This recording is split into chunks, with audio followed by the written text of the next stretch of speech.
નમસ્કાર મિત્રો, સ્વાગત છે ફરી એકવાર આપણી યુટ્યુબ ચેનલ નકુમરીશની અંદર. આજના વિડીયોની અંદર વાત કરીએ સરકારની એક સરસ મજાની યોજના એટલે કે ગોડાઉન સહાય યોજના. એટલે કે મિત્રો સરસ મજાનું ખેડૂતોને ઢારિયું બનાવવું હોય તો ₹50,000 સુધીની સરકાર છે સહાય આપતી હોય છે. વિગતવાર માહિતી મેળવીએ. ખાસ આ વિડીયો તમારા ખેડૂત મિત્રો સુધી શેર કરી ચેનલની અંદર નવા આવેલા તો ચેનલને પણ સબસ્ક્રાઇબ કરવાનું ભૂલતા નહીં. વિડીયોની અંદર વાત કરીએ ખેડૂતો માટે એક સરસ મજાની યોજના વિશે વાત કરવાની છે. ગોડાઉન બનાવવા માટે સરકાર છે મિત્રો સહાય આપે છે.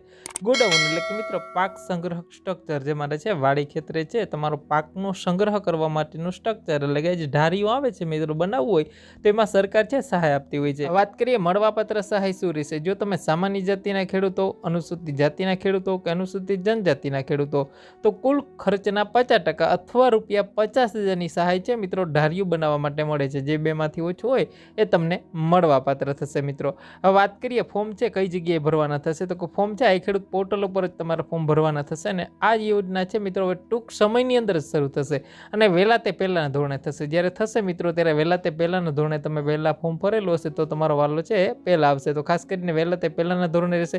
ટૂંક સમયની અંદર જ શરૂ થશે. જ્યારે પણ શરૂ થશે ત્યારે અવશ્ય વિડીયો બનાવીને જાણ કરીશું. હવે બાંધકામની વાત કરીએ મિત્રો આ યોજના હેઠળ છે ન્યૂનતમ 330 ચોરસ ફૂટનું છે કોન્ક્રીટ અને જીઆઈ શીટનું છત સાથેનું જે પ્રીફેબ્રિકેટેડ સ્ટ્રક્ચર છે બનાવવાનું રહેશે. સ્ટ્રક્ચરની છત છે મધ્ય જે મોભો છે એનું ઊંચાઈ છે મિત્રો જે મોભાની ઊંચાઈ આપણે કહીએ 12 ફૂટની છે. જ્યારે ન્યૂનતમ લઘુત્તમ જે પાયો છે બરાબર ફાઉન્ડેશન જમીનથી 2 ફૂટ ઊંડો ગાળવાનો રહેશે. પાયો છે તમારો 2 ફૂટ ઊંડો રહેશે અને જમીનથી ન્યૂનતમ 2 ફૂટ ઊંચાઈ છે પ્લિન્થ જે તમારે છે આપણે પ્લિન્થ તૈયાર કરવાની રહેશે અને એક દરવાજો અને એક બારી છે તમારે રાખવાની રહેશે મિત્રો. હવે સ્થાનિક પરિસ્થિતિને ધ્યાનમાં લઈ અને મોભાની ઊંચાઈ છે તમે જે ઊંચાઈ છે ન્યૂનતમ 10 ફૂટથી ઓછી નહીં રાખવાની એટલે ખાસ કરીને આગ્રહ નહીં રાખવાનો બરાબર. સ્થાનિક જે પરિસ્થિતિઓને ધ્યાને લઈ મોભાની ઊંચાઈ છે ન્યૂનતમ 10 ફૂટથી ઓછી નહીં રાખવાની બરાબર.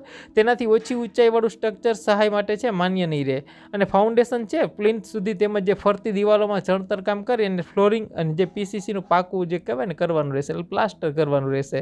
પછી મિત્રો જે કહેવાય ને કોરેડેટેડ ગેલ્વેનાઇઝ શીટ છે, સિમેન્ટના પતરા છે અને નળિયાની છત પણ બનાવવાની રહેશે. તમે કોઈ પણ આમાં છે ને કોરેગેટેડ આવે છે ગેલ્વેનાઇઝ શીટ આવે છે બરાબર એ નાખી શકો છો, સિમેન્ટના પતરા નાખી શકો છો અને લાભાર્થીના ખર્ચે છે આરસીસી કરવું હોય તો આરસીસી પણ કરી શકે છે મિત્રો. કોરેગેટેડ છે મિત્રો જે ગેલ્વેનાઇઝ શીટ તમે નાખી શકો એની જગ્યાએ તમે સિમેન્ટના પતરા નાખી શકો છો, નળિયાવાળી છત બનાવી શકો અને લાભાર્થી એવું હોય એના પૈસે વધારાના ખર્ચે તમે આરસીસી પણ કરી શકો છો બરાબર. વધારે માહિતી માટે ખાસ તમે આઈ ખેડૂત પોર્ટલનો સંપર્ક કરી શકો છો. ટૂંક સમયની અંદર યોજના શરૂ થવાની છે તો વહેલા તે પહેલાના ધોરણે રહેશે. ખાસ ચેનલને સબસ્ક્રાઇબ કરી લેજો તમને જાણકારી મળતી રહે. તો વિડીયોને લાઈક કરી તમારા મિત્રો સુધી શેર કરજો.